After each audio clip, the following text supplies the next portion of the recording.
The world is riveted by breaking news. US, Japanese, and Philippine warships are locked in a tense standoff with the Chinese Navy near Scarborough Shoal. On the South China Sea's turquoise waters, tension is palpable. Sailors stand at their posts, eyes fixed on the horizon, as the low thrum of engines underscores the immense power amassed here.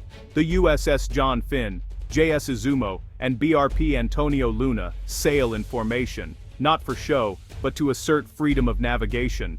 Every radio transmission is scrutinized. Every maneuver, a message.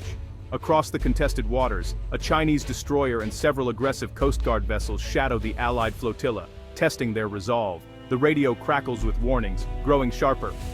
You are in Chinese waters. Leave immediately. One wrong move could spark a crisis with global consequences. This is no accident. It's a calculated display of power and deterrence. The Allied navies signal unity and a commitment to international law, determined to keep vital sea lanes open. China, meanwhile, asserts its claims with unyielding resolve. The world watches, breath held, as these maritime titans play a dangerous game. The calm ocean surface hides the deep currents of great power rivalry. Here, every decision could tip the balance between peace and conflict. The stakes, global stability, and the future of the Indo-Pacific. The South China Sea has never felt smaller, or more explosive.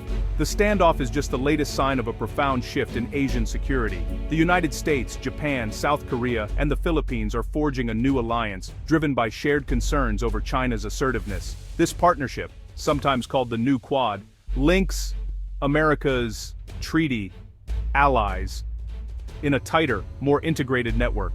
No longer just a hub-and-spokes model, these nations are connecting directly, building resilience and strength. Japan and the Philippines deepen security ties.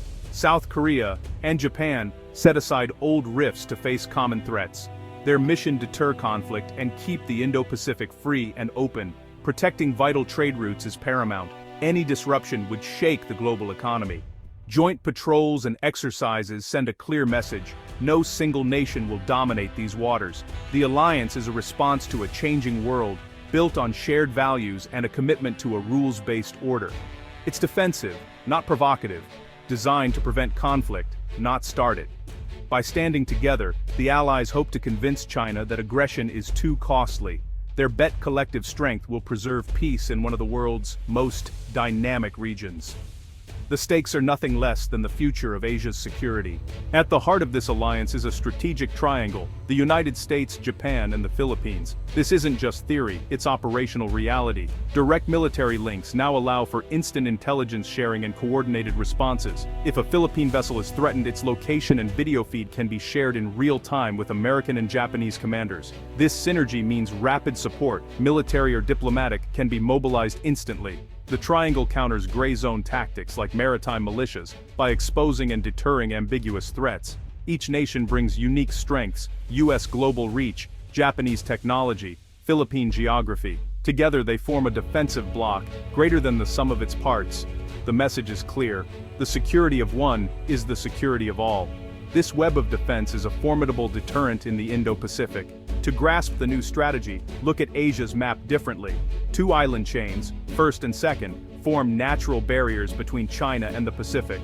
The first island chain runs from Japan through Taiwan to the Philippines and Borneo, enclosing China's coastal seas. For China, it's a barrier. For the alliance, it's a defensive line. Controlling these straits lets the Allies monitor and, if needed, block hostile naval movements. The second island chain, stretching through the Marianas and Guam, is a strategic fallback and staging area. US bases on Guam anchor this line, providing depth and resilience. The strategy: make both chains tough to breach. Allies are placing sensors, missile batteries, and rapid response forces along these islands. The goal: create a network that deters adversaries from operating freely within the first chain. By linking Japan, the Philippines, and others, the alliance forms a continuous wall of deterrence. This secures sea lanes and protects sovereignty. The island chains are now the backbone of Indo-Pacific defense. Geography has become strategy. Each ally is a pillar in this new security structure. South Korea anchors the north, its high-tech military deterring threats from China and North Korea. Japan, at the center, hosts US forces and boasts a world-class navy, rapidly modernizing and expanding its capabilities. The Philippines, once seen as a weak link, now controls key choke points and is modernizing fast, providing vital access and basing. The United States is the ultimate backstop, offering nuclear deterrence, global logistics, and unmatched intelligence. America's presence knits these pillars together, multiplying their power. The result: a defensive network more resilient and credible than any nation alone. Each country's strengths reinforce the others. Together, they form a shield across the Indo-Pacific. The alliance's unity is its greatest strength. No single pillar stands alone. America's military presence is the bedrock of this alliance. For decades, U.S. forces in Asia have deterred aggression and reassured allies. Now, the U.S. is shifting to a more distributed, agile posture, deploying smaller units across more locations, including the Philippines.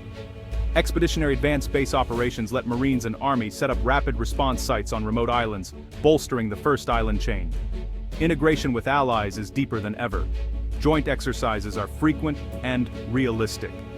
U.S. F-22s fly with Japanese F-35s. Navy ships drill with South Korea. Special forces train in the Philippines. This constant cooperation builds trust and ensures seamless joint action. The U.S. security umbrella remains the ultimate guarantee. Mutual defense treaties and overwhelming power deter any aggressor. Allies invest in their own defense, confident in American backing. The forward U.S. presence is the anchor that steadies Asia's security architecture. In turbulent times, it's the difference between stability and chaos. The message: America is here to stay. The alliance stands ready. The alliance is also about building defense technology together. Allies co-develop and co-produce advanced hardware, fighter jets, missiles, unmanned systems. The F-35 program is a prime example. US, Japan, and South Korea operate the same stealth jets, train together, and share maintenance. This interoperability is a strategic advantage, allowing flexible, resilient operations. Allies partner on missile defense, countering new threats like hypersonic weapons. Shared research accelerates innovation and strengthens collective defense. Maritime tech collaboration, unmanned systems, sonar, networked sensors, creates a real-time surveillance shield. The alliance's technological fusion is its edge. Smarter, faster, stronger, together. The Philippines' northern islands, once remote, are now strategic hotspots.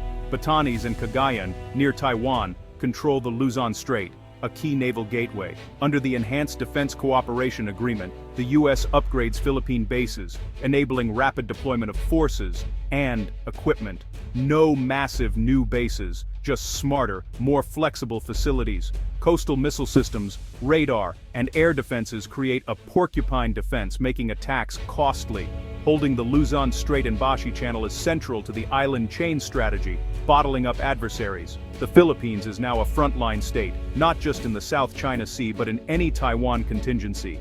This shift accelerates Manila's military modernization and deepens the U.S.-Philippine alliance. The once quiet North is now a nerve center for Indo-Pacific defense. The Allies are serious about holding the line. China sees the alliance as a direct threat, an attempt to contain its rise. Beijing accelerates military modernization, new carriers, destroyers, stealth fighters, and missiles designed to target U.S. forces. Artificial islands in the South China Sea become fortified bases, challenging Allied control of sea lanes. This action-reaction cycle raises the risk of miscalculation and escalation.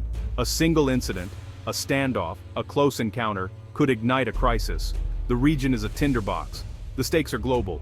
This is more than a military contest. It's a battle of visions for Asia's future. The U.S. and allies fight for a rules-based order.